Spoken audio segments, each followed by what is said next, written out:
Sing the intro, Reuven. Sing it.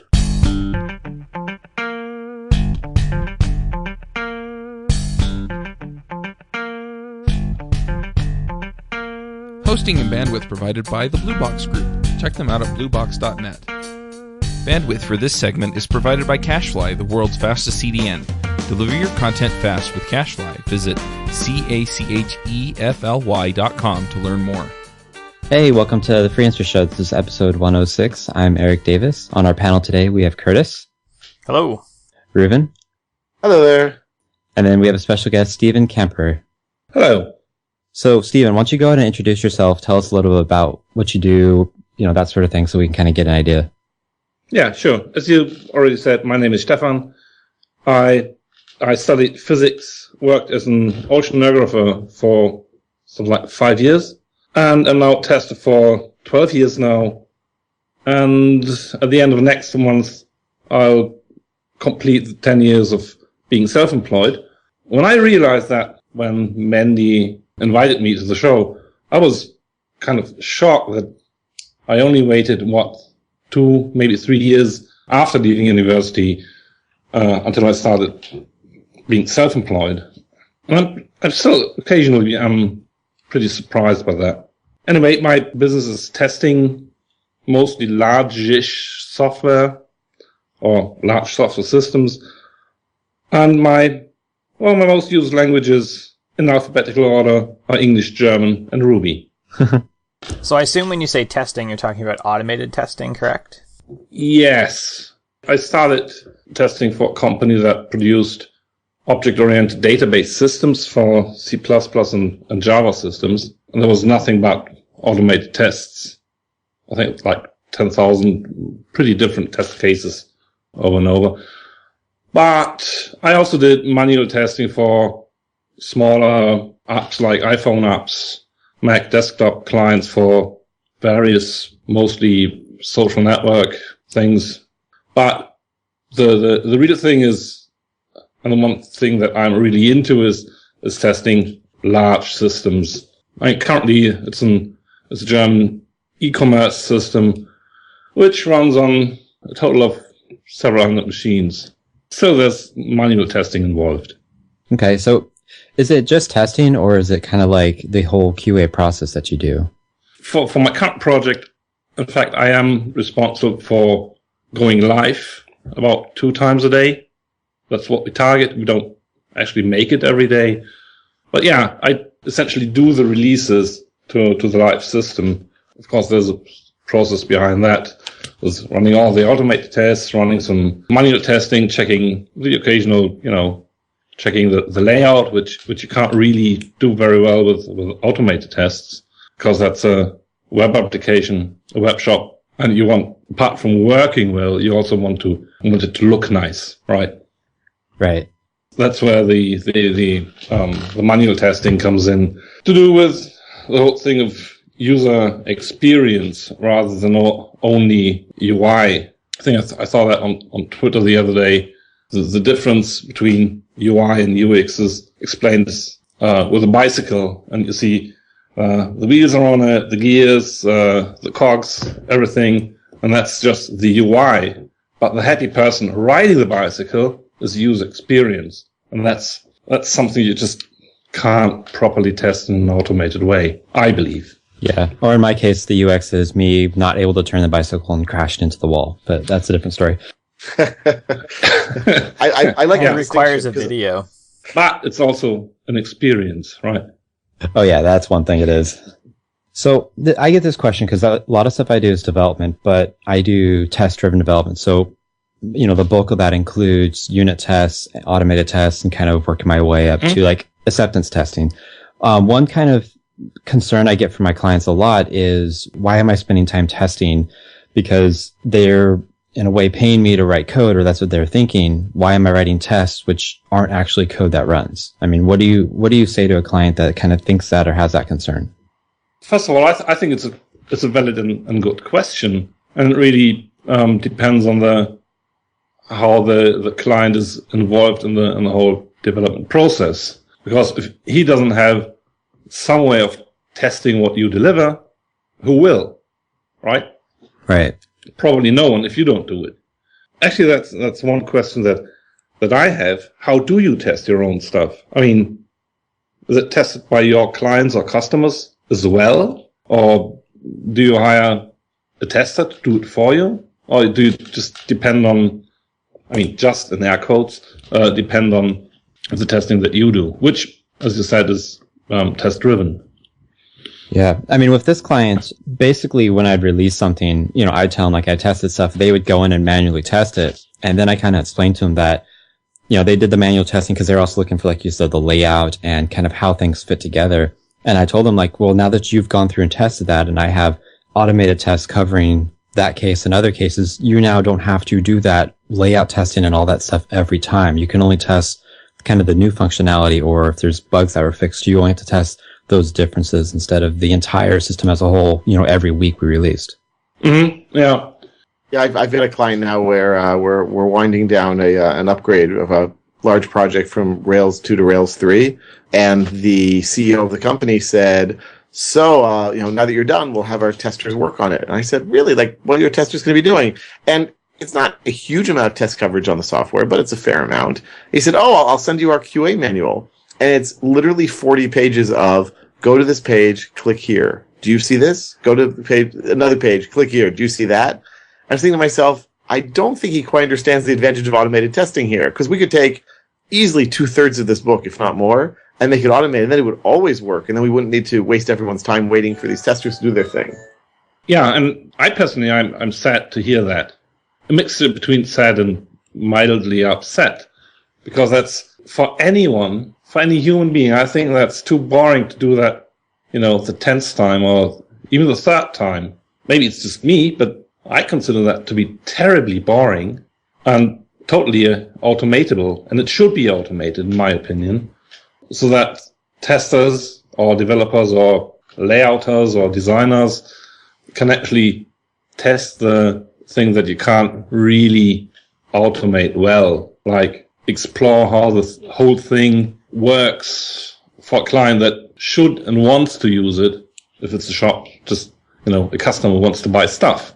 And also, I think what easily kind of falls off the testing is to discourage users to use your system, those guys who don't want to be on your system. Hackers, guys who want to steal your credit card info or user information or what have you. You just don't want them on your system. Then you mean like testing for security stuff, or like how would you not have them on your system? Yes. I mean, a few things that you can do, like, few things probably can be in some way automated or at least monitored, like certain access patterns to your site. But ideally, you don't want those guys on your system. And I think that's an interesting and hard question to ask and to answer, how to make them go away or not even look at your site. Or realize it's just too much hassle and try to break into someone else's web application. Right. Stephan, I'm curious whether your clients come to you just to do the testing on applications that already exist or systems that already exist, or if your interest in testing is as part of a larger set of development projects that you do, or any development project you do. It's a mixture. A few applications, most of the applications that I tested already existed when I joined the project. There's just so many greenfield software development projects out there. Most of it is just systems that already run. So I would say 70-75% already existing systems where testers left the company or where they realize that they have so many bugs in production or other issues that they want to hire someone as soon as possible. And that's usually where I come in. But there are exceptions where just a company realizes that they want to deepen their knowledge about software testing other than the testing that you do in test-driven design, which is not testing really. It's more of a design exercise or software design rather than testing. Right. I guess then the companies with which you work see your added value not just as, I guess one of the ways that you've managed to succeed is not just being, another Ruby on Rails developer, because, we're all a dime a dozen, but rather you are coming with specific expertise and specific abilities and specific experience that can provably improve their, ROI and improve their software maintainability and stability. Yes. I mean, I classify myself as a programming tester, but the main purpose for me on any software project is testing the software, which is providing information to those who make the business decisions to support them to decide whether or not to go live with a certain release or whether to put live certain features of a certain release, because that's not my decision. I provide technical information so they have a good basis on which they then can decide whether or not to go live on a certain date or to delay going live. And that's something that one of my clients did.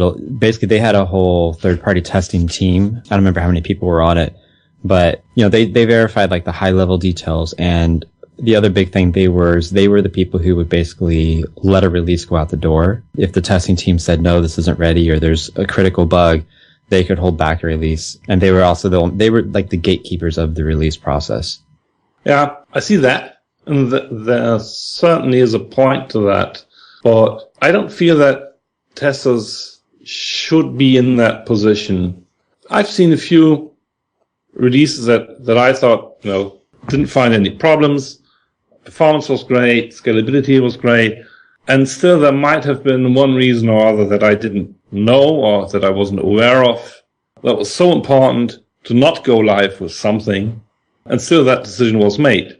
And that could be legal reasons, because your application suddenly, laws change, and then you can't put a certain feature live, which has nothing to do with the technical usability or whatever of the feature, but just the changed external situation. Or I would find what I consider a blocking bug, which I consider so bad that I wouldn't do the release, and still the thing has been put to production because you want to hit a certain market window, you want to hit the season's shopping type frame, or a dozen other reasons. And actually, I think that's really none of my business. My business actually is to give a very good foundation on technical terms to allow them to make these decisions. And of course, it happened that I said, look, these 4 defects, which is going to prevent customers from buying stuff or from turning back stuff that they bought and didn't want, and they can't send it back for whatever reason. And of course, it happens that based on that decision, product owners made decisions to not go live with a certain feature. And occasionally, I make the decision to not even start testing, apart from doing some smoke tests, and just see the system just break down or not even boot or whatever. And then any decision to go live would just be a bad mistake on business terms. Okay, so it almost sounds like when you're doing testing, it's not so much that you're saying, okay, we're releasing this. It's more like you're consulting the client and saying, based on my testing, I give you the advice to go live with this or not, based on technical reasons or based on what you see, and then let the business kind of figure out, if there's a seasonal release and they're going to be slammed, or if there's other reasons, they can take your advice into, and think about it and decide for them if they actually want to do the release or not. Is that what you're saying? That's correct, yeah. In most cases, anyway. There have been cases, actually, it was my first testing job after leaving university, where the automated testing was so advanced for that time. I mean, that was 2001. And the process said, if all tests pass, we will release to the customers. And if one test fails, we won't. In that case, it's just an easy technical decision. Even that could have been automated. But they still wanted someone to press the red or green button to stop a release or just to roll it out. It was just an upgrade or something. And that happens. And currently, we release to live, as I said, once or twice a day. Occasionally there's a day where we don't release the live, but essentially that's my decision, because of the whole process of delivering stuff and how we develop this particular software. It really doesn't matter who makes the decision to go live, because there's always clean state that can be deployed to the production system, and that provides some value for the customers. Okay, so I have another question. I've had this happen where I work for a company and there's multiple decision makers. Like there might be like a CTO and a CEO. And I've had it where the CTO brings me in and in a way wants me to help convince the CEO of the value I bring. And so it's kind of, I come into kind of a political standoffish meeting and I have to kind of demonstrate my value. And for me, I do software development, so it's a little bit easier, because that's kind of the core thing that they're looking at.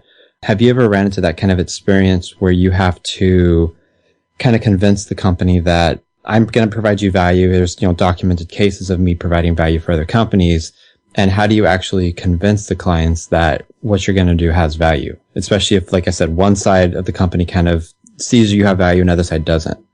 Wow, that's a very good question. I actually experienced the opposite twice, where companies essentially fired all testers all at the same day, or nearly all of the testers, because they figure that testers not only cause costs in terms of fixing bugs, but also preventing others from being productive and not providing any value at all. At that point, I figured that that level of mistake I would rather make myself, and then became self-employed, essentially. And of course, these kinds of decisions are made always and everywhere. But to answer the question, actually, no. I didn't have to defend the value of testing or the value of the know-how that I would provide to the companies, because they wanted to hire me, which means they essentially made the decision to hire someone to help them test their systems. And they probably have seen issues of whatever kind they wanted to be addressed. That could be customer complaints, that can be support costs, or what have you. Or just the desire to create really great software, which I think is possible. So you've never had to go into a client and basically convince them that testing is a good thing and an important thing, and it's worth the investment? No, not really.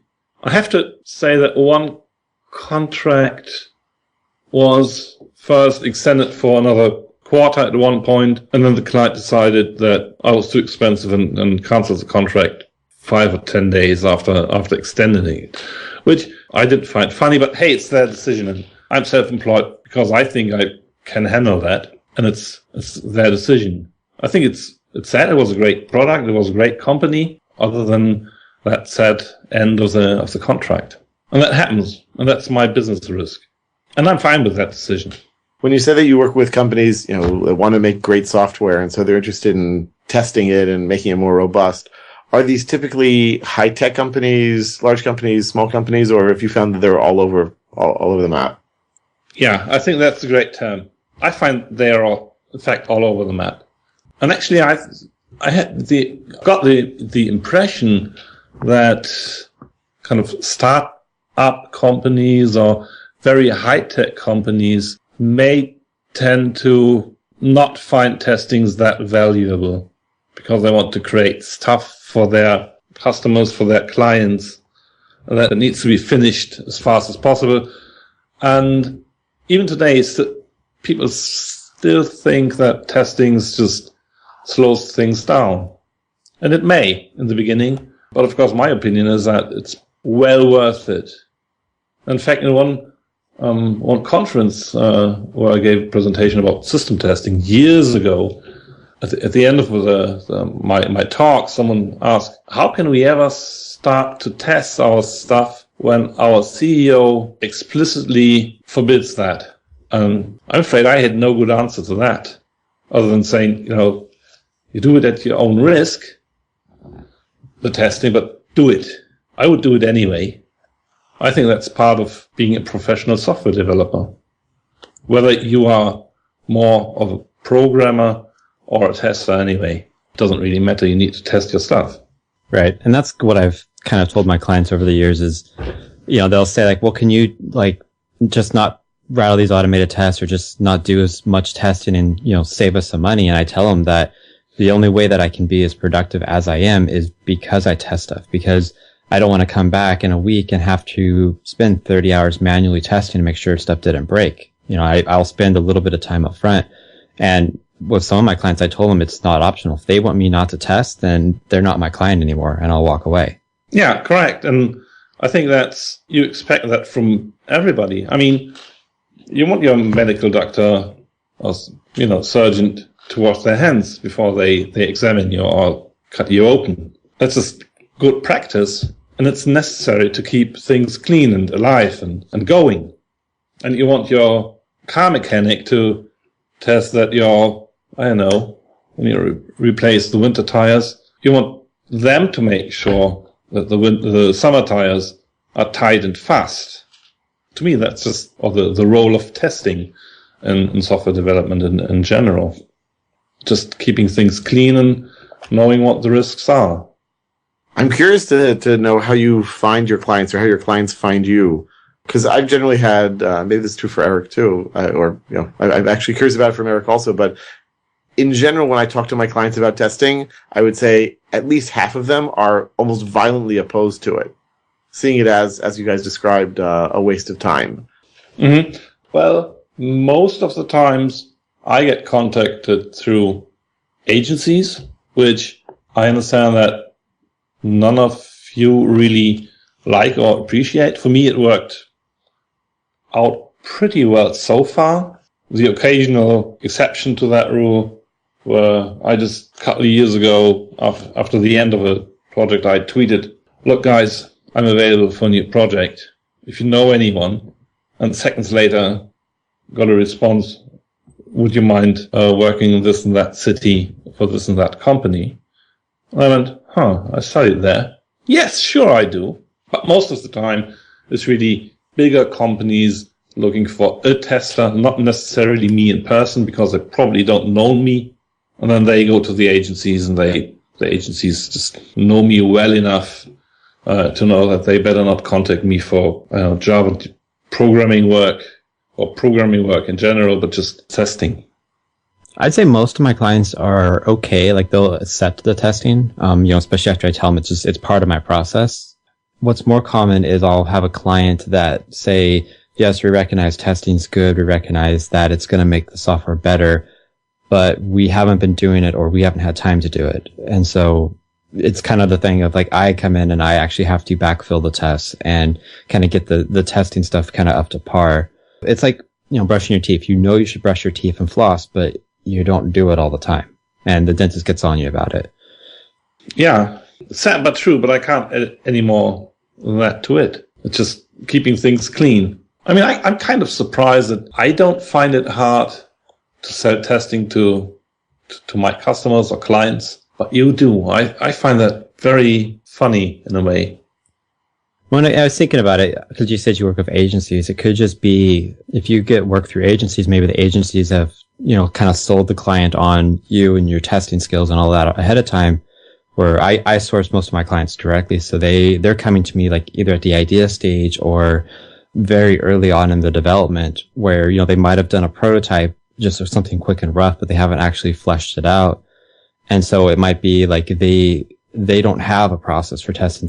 Most of them don't even have a process to do software development. Like I established that for them.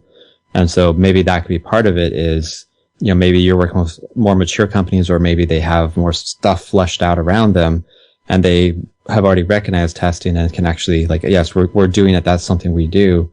Whereas mine, it's not really established. It's not part of who they are yet. Yeah, that's absolutely possible. Even likely, I would say. Most of my past clients are companies with more than 2,000 to 5,000 employees. So not small businesses anymore in any measure. Yeah, and mine, most of mine, I think they're under a dozen or are just, starting to scale up and they just, went above a dozen, but they're still under a couple hundred easily. Yeah. I mean, I had a few clients. In one case, it was a one-person company who was a client, was another one-person company who did the programming, and then it was the one guy who was tester, and that was me. And that was as small as it can get. But most of my projects, the project alone was probably 12 people.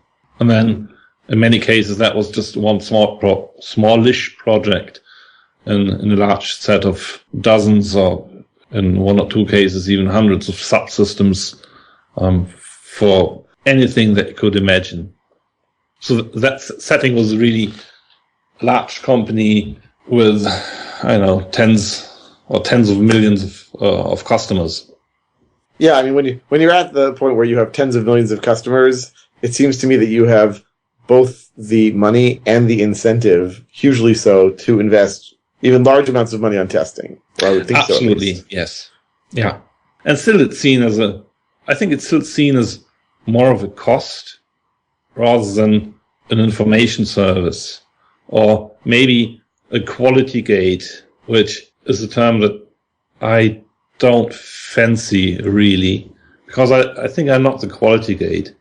And in the teams that I work with, every single person is very aware of his effect on the overall quality of whatever system we are creating or whatever service we are providing. So I can't quality assure software or a product because I don't even have the means to, persuade colleagues to write better programs. Come to think of it, I think that's a silly idea to approach someone and say, you need to provide more quality work. Does that make sense? Meaning what? That to say to people, you just need to do a better job is not going to do the job. You need to give them the tools to make that possible? Yeah. I mean, you can provide training or coaching, and there's no way to force people to provide, more beautiful code. If that's not the way they write code, maybe it's just me, but I don't have an idea how to push people into a certain direction of writing better code. One of my favorite books is it's probably from close to 20 years ago. It's called The Machine That Changed the World. And it was about the development of what's called lean manufacturing in Japan, especially by Toyota and the car industry, and how one of the many innovations that they had was to put a string or like a rope next to every single person on the manufacturing floor's workspace. And if you were working there and you saw that something was wrong, you not only could, but you were encouraged to pull the rope and bring the entire assembly line to a halt. And the idea was that, yes, this would cause utter chaos at the beginning, but that over time, people would see quality as their jobs and as everyone's jobs, and that better to fix things before they get out the door than afterwards. And I have to assume that over time, there were fewer and fewer cases of people actually pulling the rope, but I think the message that is sent was very true. Absolutely. That's really what I think as well. And I think it can work in software development just as well. Only I have not yet had the chance to work in a software development project that actually does that. I mean, it stops the line. It's simple enough. We find a bug wherever. We stop all work, just fix that bug, write tests for it, if possible, and then continue further development of the system. And I think that's a very clever idea, because if you do that, not only is it that you create an awareness of how problematic bugs are, because it stops everything. I think it's also a great way to avoid building more functionality based on a certain behavior of a system, which includes bugs, which are then probably very hard to fix because another system or subsystem or component may depend on that particular behavior, which is, in a certain situation, is considered a bug. But then your new feature depends on that bug to work properly. And that's a very bad situation to be in. And I think you can avoid that if you stop the line, fix the bug, and then continue work. Yeah, the only problem I could see is, if you stop the line, but you have, say, 4 developers, you could have 3 people idle. And I know that's a big kickback I get from some companies where, they want their people working. And so it's a hard thing to balance where you might stop the line, like, the developer who works in that section, or maybe the person who introduced a bug, if you can find that out, they stop working on a new feature and work on the bug and let everyone else work in other areas. But I've ran into cases where that's hard, especially when there's like a performance bug where just like the code looks like it works, but when it runs in production, it's just dog slow. And it's like, that's a hard thing because one guy can work on it, but 3 other of them are just kind of sitting there and they can't really do anything until that person's done. Yeah, totally get the point of what you're saying. And that's what I sometimes think as well. But then the guys at Toyota apparently, they stopped the line and didn't produce any cars until that problem was fixed. And I don't see a big difference in software development. And probably, I don't know, I have no idea how many people work on a modern car production line. Probably not that many people anymore. But still, there must be people going idle when the production line stops, and people that maybe can't help resolve the immediate problem. But I think when you start with that, every stop where you can't help other people, there's always something that you can do. You could add another test case for the system integration test, or you could refactor some code. There's always something that you can do, not writing or not continuing with a feature, but just making things better, making your CI system more stable, or anything really that improves the process of creating value for the customer. Yeah, I just think that's so difficult. Like, that's almost, the company culture has to do that. And I know with Toyota and their lean stuff, like, that's a big part of it. Because, like the example you gave earlier with, was it the CEO or CTO, where he didn't want people testing because it would slow stuff down. If all production code development stopped when a bug was found, I know that kind of CEO would just go crazy. He'd be so mad because, you guys can keep working on other things and this and that. And I've seen that, I've experienced that in the past. So that's why I'm kind of, the stop the line idea is interesting, but I just don't know how it would actually work in real life. Like, I haven't seen it. And neither have I. As I said, I think it could be worth a time box experiment just to see whether it creates more trouble than it solves. And then if that's the case, well, you know what to do. Yeah, like I've seen something like that work where, like, okay, say the checkout part of the system, there's a bug there, and so all work stops in the checkout part, but, there's other parts of production code that people are working in, to kind of work around that bug while someone's fixing it. Yes, true, and that's perfectly fine. And that's absolutely the right thing to do, I think.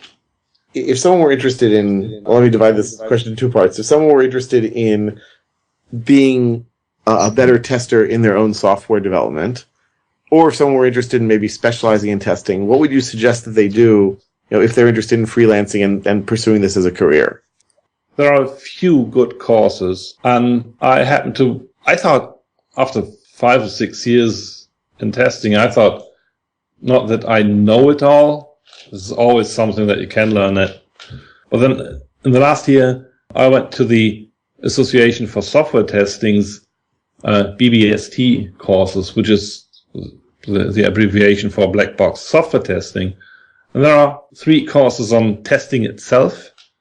And I found that so valuable to work on a course that actually involves some testing activity, like figuring out or using a certain test design technique and learn how that works and apply that to some product and find defects in that product.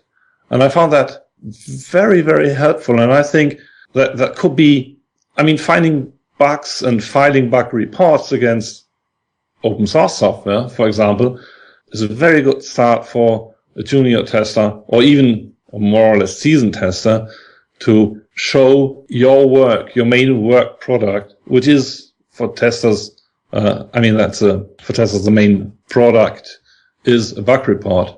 You can show that to the public and say, this is my work. Here's how I write bug reports.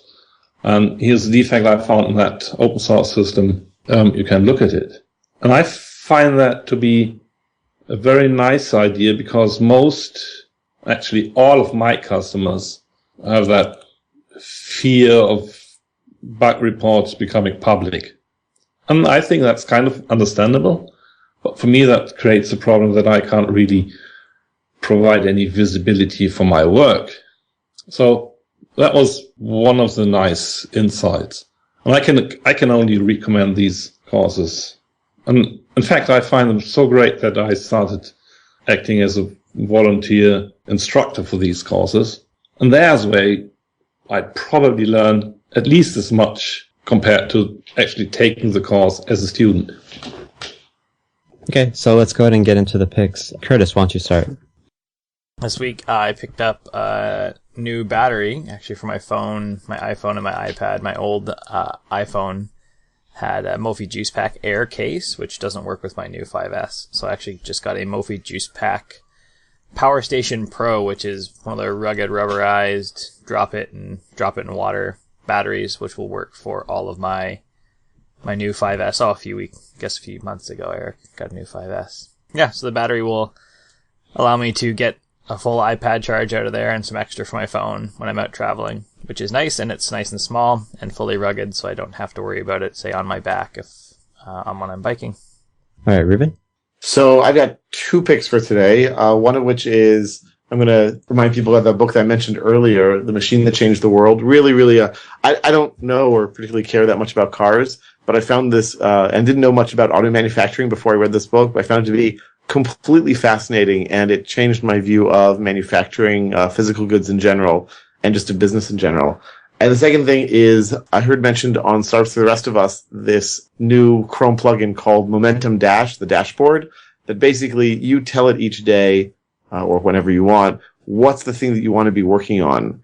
What's the one thing you want to be focusing on? And then every time you open a new tab or a new window in Chrome, it gives that to you in your face. So, have you been working on such and such? Well, actually, it's not quite that bad. It just reminds you what you're supposed to be working on, and it has some beautiful photography. So, I've definitely changed it to be my default Chrome page. And I don't know if I've been a lot more productive, but I've been enjoying the photography and feeling like, oh yeah, I really should be focusing on that and ignoring other things. So, there we go. Those are my picks for this week. Okay. Stephen, what do you have? I have 2 picks. One probably has been picked before, and that's conferences. My tip and my pick is attend conferences at least twice a year, or even better, speak at conferences. The first one is a conference strictly and strongly related to your own profession.